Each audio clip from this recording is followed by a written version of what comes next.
Hörmətli millət vəkili, siz show biznes əhli deyirsiniz ki, bir kəlmə sözdə deyib gündəmə gələsiz. Belə şeylər danışırsınız ki, sizin günahınız deyil 400 manat, 500 manata maaşa işləyən insanlarımız. Bizim də günahımız deyil ki, siz orada oturmuşsunuz. Bizim günahımız deyil.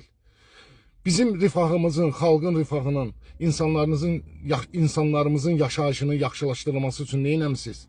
Hansı qanun layihəsini qəbul elətdirmisiniz? Ancaq yükləmək, ancaq əziyyət vermək, 65 yaşında pensiya çıxılmalıdır, bu qərar layihəsi burada belə olmalıdır, bu belə olmalıdır, bizim maaşımız qalxmalıdır, biz xidməti maşınlarda gəzməliyik, bir xidməti maşınımız azdır, 2 verin, 2 azdır, 3 verin, ancaq budur.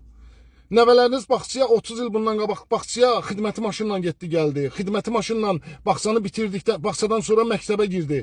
Məktəbi oxudu, ancaq xidməti maşınla getdi, gəldi. Xidməti maşınla indi universitetlərə gedib gəlirlər. Universitetləri bitirənlər iş yerinə gedib gəlir xidməti maşınla. Hər şey elə deyil, sizin düşündüyünüz kimi deyil. Sizin gördüyünüz kimi deyil.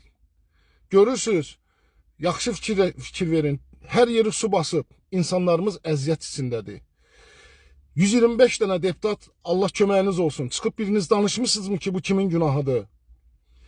Olan olub, su basıb, insanlarımızın malın, mülkün, qalıb suyun altında əziyyət çəkirlər. O insanımızın evinin ki, su basıb, əziyyət içindədir, onu halal eləyir öz balasına, qurban olsun mənim balama. Eybi yoxdur, bir təhər dözürəm. Ancaq, indən sonra bu, hadisənin baş verməməsi üçün, bu mənfi işlərin olmaması üçün hansısa bir qərara gəlmək lazımdır. Hansısa bir işlərin icra olunmalıdır.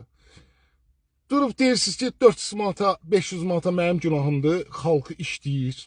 Valla bizim də günahımız deyil ki, siz orada oturmuşsunuz. Ancaq bizim yaşayışımızın yaxşılaşdırılması üçün, çiynimizdən yükün götürülməsi üçün heç bir qanun layihəsini qəbul eləmirsiniz. Bəs biz neyniyək, qardaş? Kimə deyək dərdimizi?